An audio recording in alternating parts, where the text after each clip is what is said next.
필요했습니다. 그래서 이 뛰어난 천문학자인 이 다줄레라는 분도 탐험대에 합류를 하게 되고요. 이 동해를 따라서 쭉 항해를 하던 중에 새로운 섬 하나를 발견하게 되는데 그 섬이 바로 이 울릉도였다고 해요. 이 다줄레가 처음 발견했다고 해서 이 서양에는 다줄레의 섬으로 울릉도가 소개되어지게 되는데요. 이 울릉도 존재를 서양이 처음 알린 이 첫 항해가 이 라페루스 탐험대였고요. 이 울릉도의 해양 교류사를 보여주는 문화유산이라고 할 수 있습니다. 이동하시겠는데요. 울릉도는 원래 신비의 섬 울릉도라고 불려지고 있었습니다. 하지만 이제 지금은 명칭이 조금 바뀌어서 에메랄드 울릉도로 명칭이 바뀌었는데요. 오각형 모양이긴 하지만 조금 이제 불안정한 오각형의 에메랄드 울릉도로 명칭이 바뀌어서 불려지고 있습니다. 혹시 크루즈 타고 오셨나요? 아니요. 엘도라 도동항에서 내리셨구나. 자, 이쪽은 이 사동이고요. 사동항이고 크루즈 선착장입니다. 이 앞에 튀어나온 부분이 가두봉이라는 산인데요. 이 가두봉은 현재 공항 개척으로 인해서 삭제되어지고 있고요. 지금 저희가 현재 위치하고 있는 이 해양 연구기지, 이 현포항입니다. 현포항은 울릉도가 울도군이었을 때 초기 도읍지였고요. 옆으로 가시면 이제 천부가 있고요. 이 위로 올라오시면 이제 나리분지가 있습니다. 이 나리분지는 화산활동으로 인해 생긴 분지인데요. 울릉도에서 유일하게 평지를 이루고 있는 분지입니다. 이 화산활동으로 인해서 급격히 온도가 식으면서 이제 분지가 형성이 되었는데요. 그 모양이 솥 형태 같다고 하여서 칼데라 형태라고 하고요. 또 한 번의 화산 활동으로 인해서 알봉이 형성되어지게 됩니다. 그리고 이 나리분지를 둘러싸고 있는 산들을 외륜산이라고 합니다. 자, 이쪽으로 쭉 넘어오시면 여기가 저동항이고요. 이쪽이 도동항입니다. 이 저동항과 도동항 사이에 행남마을이라고 있었는데요. 여기가 행남 해안 상층로도 있고요. 여기 행남 등대도 위치해 있습니다. 이 행자가 살구 행자인데요. 당시에 큰 살구나무가 있다고 하여서 이 살구 행자를 써서 행남 마을이 되었고요. 이 앞쪽에 보시면 이 작은 바위에 명칭이 붙여져 있죠. 이 살구바위가 나타내는 것은 정말 중요한데 이거 잠시 이제 옆으로 와가지고 이제 여기가 독도입니다. 일본 근처에 있는 것이 동도이고요. 울릉도 옆에 있는 것이 서도입니다. 그리고 울릉도 어제 그리고 오래된 미래라고 되어 있는데요. 울릉도는 250만 년 전의 태국적 신비를 가지고 있어요. 그래서 과거와 현재를 이제 미래까지 쭉 이어지기를 염원하는 마음에서 이제 과거와 현재 사진을 나열해 놓았는데요. 여기는 이제 옛 저동항 모습입니다. 저동의 저자는 모시 저자를 썼다고 해요. 모시가 이 당시에 많이 났다고 하여서 모시 저자를 써서 저동이 되었고요. 저동에는 이제 큰 모시계, 중간 모시계, 작은 모시계라는 마을이 있습니다. 그리고 저동에 보시면 촛대바위가 있죠. 이 촛대바위 앞에 보시면 이 큰 제를 지내던 제당이었다고 합니다. 이 어업에 나가시기 전에 이제 제를 지내던 제당이었는데요. 현재는 관해정으로 불려지고 있습니다. 이 관자는 위에서 아래를 쭉 보다라고 하여서 관해정으로 불려지고 있고요. 이 큰 나무는 울릉도의 군목인 후박나무입니다. 현재는 이렇게 아름드리 나무처럼 크게 자란 모습을 보여주고 있고요. 이 옆에 보시면 1960년대부터 80년대까지는 울릉도가 어업의 화랑기를 맞습니다. 그래서 낮에는 명태를 잡았고요. 밤에는 오징어를 잡았다고 합니다. 이 옆에는 도동항 모습인데요. 도동항은 원래 가운데 이제 하천이 흘렀다고 해요. 네, 하천이 흘렀는데 이것을 다 복개하여서 좀 편리하게 좀 시가지가 된 마을 형태를 이루고 있습니다. 그리고 여기는 저희가 위치하고 있는 현포항이에요.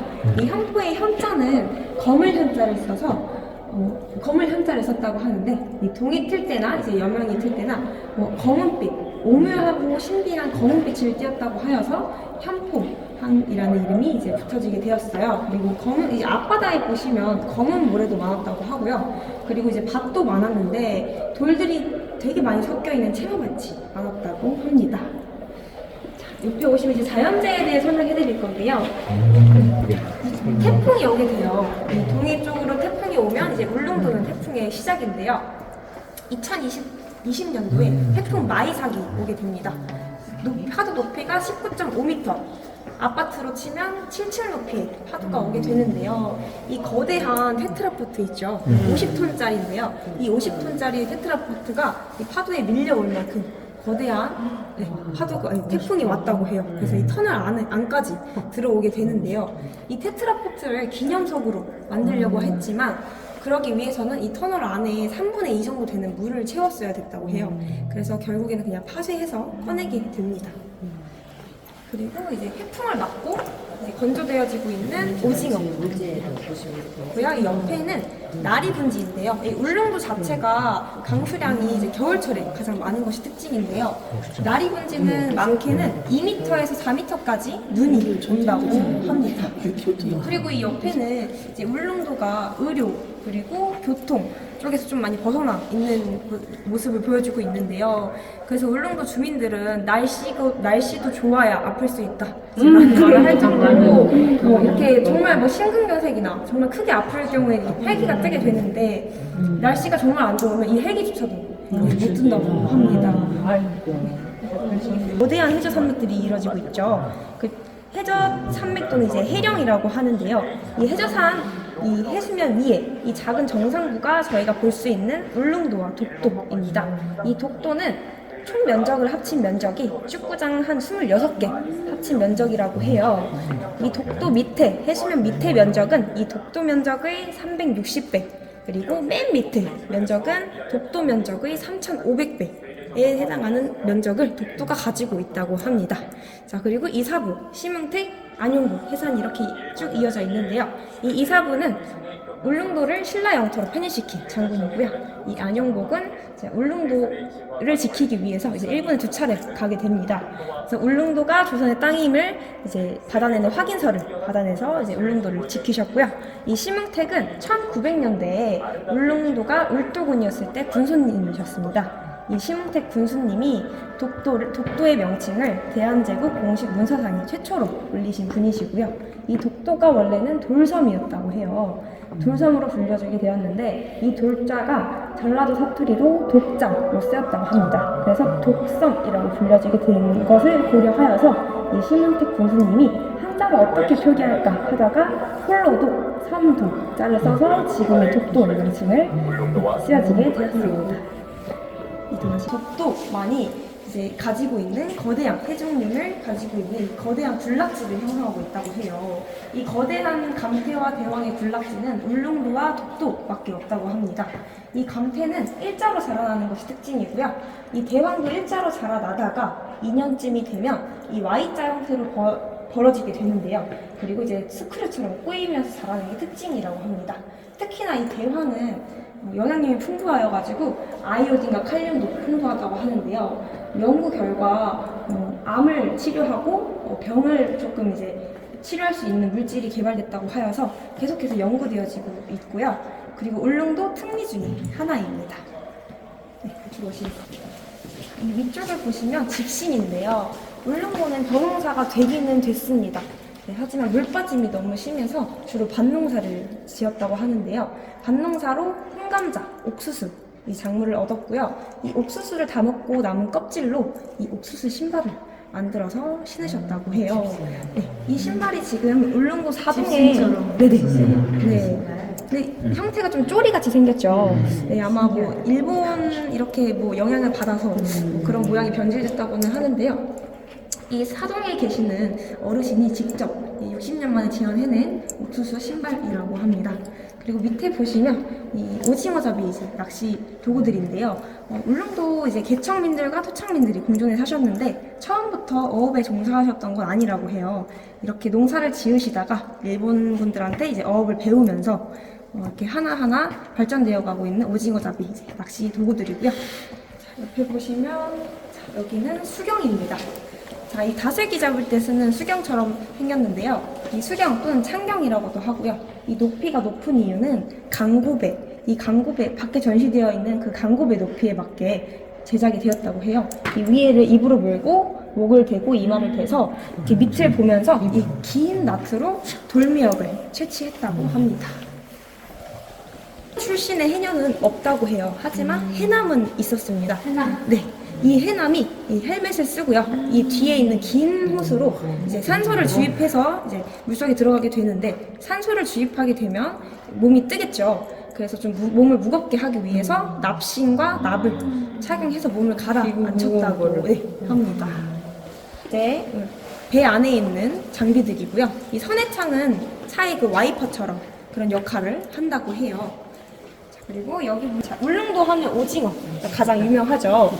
오징어가 지금은 많이 이제 잡히지 않고요. 명태처럼 멸종위기에 처해 있다고 해요. 근데 예전에는 이제 이렇게 오징어 잡이를 많이 해서 말려가지고 상품화를 시켰고요.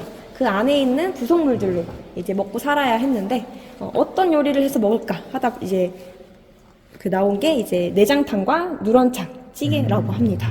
이 오징어 내장탕의 내장은 오징어 암수 생식소이고요. 이 누런창은 오징어 3분의 2 정도 해당하는 이 간이라고 합니다. 네, 오징어의 간을 네, 오징어 간이고요. 이게 암수 생식소. 네. 이 간을 이제 소금에 절여가지고 이렇게 찌개로 연장해서. 네네. 그리고 이 홍감자밥, 그리고 부지깽이 나물, 삼나물, 대황 무침. 네. 대황은 밥에 넣어서 지어 먹기도 하고요. 이렇게 무침을 해서 먹는다고도 합니다. 여기서는 부지깽이라고 하잖아요. 그리고 이제 어업을 하신다고 하셨죠. 이 울릉도는 이 어업을 하실 때 떼배, 강고배, 이 무동력선의 배를 주로 사용했다고 하는데요. 이 떼배를 재현시켜서 지금 이제 사용하고 있는 모습이고요. 옆에 이제 수경을 사용하고 계시는데요. 원래는 강고배 높이에 맞게 제작되어 있다고 했죠. 근데 강고배를 띄울 수가 없어서 떼배에서 그냥 이제 사용하고 있는 모습을 이제 보여주고 계십니다.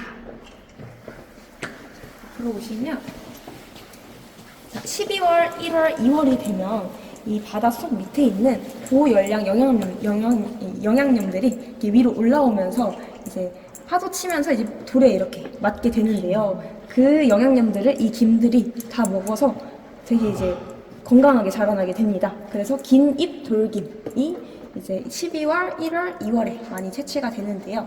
이 양철 끌기를 이용해서 이렇게 긁어 모아서 말려서 이제 김이 탄생하게 됩니다. 이 뒤에 보시면 파도가 치고 있는데요. 파도가 쳤을 때는 잠깐 물러났다가 또 파도가 가라지게 됩니다. 이 옆에는 손꽁치잡이인데요. 손으로 꽁치잡이를 했다고 해요. 처음에 이 꽁치들이 모자반에다가 알을 낳았는데요. 모자반에다가 마찰을 시켜서 알을 낳는 모습을 보고 이 강고배 옆에다가 모자반을 설치하게 됩니다. 하지만 이제 기다려도 꽁치들이 속지 않고 안 오게 되는데요. 그래서 이제 손에다가 이 꽁치를 이 손가락 사이에 끼고요. 막 흔듭니다. 이제 다른 꽁치들이 착각을 하게, 다른 꽁치가 먼저 알 낳고 있기 착각을 하게 이제 손을 막 흔드는데 그 모습을 보고 꽁치들이 이제 착각을 하고 나도 가야겠다 이제 생각을 해가지고 떼로 몰려들게 되는데요. 그때 막 이제 마구잡이를 했다고 해요. 그 당시에 한 명당 2,000마리까지 잡을 수 있었다고 합니다. 이쪽을 보시면 울릉도 출신의 해녀는 없었습니다. 하지만 제주도 출신의 이제 울릉도 해녀는 계셨는데요. 제주도 여기 일제강점기 시대에 제주도에서 채취업에 종사하시는 분들이 정말 많았다고 해요. 근데 채취업을 하시다 보니까 이제 해산물들이 고갈되게 되는데요. 그래서 이제 전국 각지로 이제 해녀분들이 채취업을 하러 뻗어나가는 이제 모습을 보여주고 있는데요. 그 중에서 이제 독도로 오시는 분들이 이제 계시게 됩니다. 독도, 서도, 물골에 오셔서 채취업에 종사하게 되시는데요. 이 김공자 씨가 이제 채취업을 하시다가 이제 민간 업체한테 이제 발탁이 되셔서 큰 돈을 벌게 되는데요. 그 독도에서 해녀업을 채취하면서 큰 돈을 벌게 된 돈을 이제 자기 마을 고향에다가 기부를 하시게 됩니다. 그래서 그 고향에서 이제 기념하는 마음으로 기념비를 세워드리게 되는데요. 그게 바로 이 울릉도 출어부의 기념비이고요. 이 옆에는 이 서도에서 물질을 하다가 해녀들이 쉬었던 해녀 바위라고 합니다. 그리고 이 동그란 거 2개가 보이시죠? 여기가 이제 삭도가 설치되었던 흔적인데요. 이 삭도를 일본군들이 이제 동키라고 불렀다고 해요. 그래서 이 물품 운송하는 이런 케이블 같은. 그래서 그 삭도를 일본군들이 동키라고 불러서 동키바위라고도 불렸다고 합니다. 자, 혹시 독도 다녀오셨나요? 네. 독도 여기는 이제 서도인데요. 이 서도에 물골이 있습니다. 이 물골이 주는 상징성은 정말 중요한데요. 사람이 살 수 있다는 증거가 되기도 하고요. 자, 여기서 이제 해녀분들이 생활을 하셨다고 했는데 여기서 살기에는 너무 환경도 열악하고 이제 파도도 너무 세게 치고 이래서 위험했다고 해요. 그래서 이 반대편에 숙소를 짓게 됩니다. 근데 이 숙소를 짓게 되는데 물을 먹으려면 이 산을 넘어서 왔다 갔다 해야 됐다고 해요. 그래서 민간업체에게 계단 공사를 의뢰하게 되는데 3분의 1 정도 하다가 이제 포기를 하게 됩니다. 그래서 이 최초 주민인 최정덕 씨가 직접 계단을 만들게 되는데요. 총 998개의 계단을 만들어서 이제 왔다 갔다 하시면서 물을 길러드셨다고 해요. 네, 현재는 해수 검사 시설이 설치가 되었는데 이제 오염 문제로 인해서 생수로 대체되어지고 있습니다. 자, 그리고 여기는 이제 봉도인데요. 자, 독도에 가시면 딱 이거 볼 수 있으신데 저반시설 준공 기념비가 딱 볼 수 있습니다. 자, 이 팔각형은요, 이 무궁화를 상징하기도 하고요. 그리고 태극기의 팔괘를 상징하기도 합니다. 이 둥근 것은 동쪽에 떠오르는 태양을 상징하기도 하고요. 이 가운데의 산태극은 천지인 음양덕, 공존, 평화, 화합을 의미합니다. 그리고 이 48년, 52년 이 두 차례에 걸쳐서 미군이 이 독도에 폭격을 하게 되는데요. 그걸로 인해 희생된 분이 적게는 16분에서 40명까지 계시다고 해요. 그래서 그 어업인들을 기리는 위령비가 자리 잡고 있습니다. 폭격을 왜 해요? 이제 전쟁을 위해서 그냥 무자비하게 강력히 그냥 이 섬에다가 연습하려고 폭격을 연습용으로 그냥 그걸 좀 연습용으로 무자비하게 그냥 발표하게 됩니다. 자, 여기는 이제 정상부에 있는 영해기점 표식인데요. 이 영해기점 표식은 이제 독도에 7개, 그리고 울릉도에 11개, 총 18개가 있습니다. 이 영해기점 표식이 무엇을 나타내느냐 하면 영공, 영해 12해리, 그리고 배타적 경제수역 200해리, 포함한 총 면적이 울릉도 독도가 가질 수 있는 바다 영토의 면적이라고 합니다. 그 면적이 우리나라 영토 면적이 국토 면적의 60%에 해당한다고 합니다. 아시겠습니까? 독도새우에는 독도새우. 아직 못 먹었어요. 아, 그래요? 이 독도새우는 3가지 종류가 있는데요. 이 도화새우라고 하는 참새우, 꽃새우, 닭새우 이 3가지 종류를 통틀어서 독도새우라고 합니다. 이 도화새우라고 하는 참새우와 꽃새우는 3년 동안 수컷으로 살다가 스스로 성전환하여서 암컷으로 변하게 되는데요. 그래서 스스로 알을 품는다고 해요. 하지만 이 닭새우는 수컷, 암컷이 이제 매우 명확하다고 합니다. 그리고 울릉도에 오시면 따개비 칼국수를 많이 드시죠. 저희가 알고 있는 이 따개비는 이 부착생물로 이렇게 생겼는데요. 이 따개비 그 음식으로 사용하는 주 원료들은 이 진주 배말이라고 합니다. 네, 삿갓 모양의 진주 배말이라고 합니다. 이 먹는 거랑은 조금 다릅니다. 이 따개비랑은. 네. 2층으로 올라가시겠습니다. 네. 종류이고요. 찍으셔도 됩니다. 이거 도화새우를 잘 제목을 잘 올려. 이게 잘안 찍힌다는데? 이 새우가 이제 새우깡 표지 모델. 이게 수님이 하다가 암노를 준다는 거 아니에요? 네네네, 맞아요. 네. 3년간 수컷으로 살다가 암컷으로 변해요.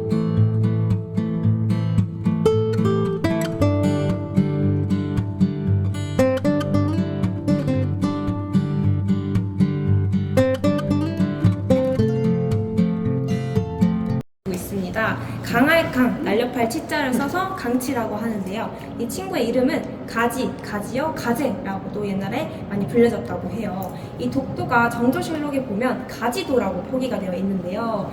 이 가지도에 이 친구들이 살아서 이제 가지도였는지 아니면 이 가지도여서 이 친구 이름이 가지가 됐는지는 정확히는 모르지만 현재는 독도 바다사자 강치라고 불려지고 있습니다.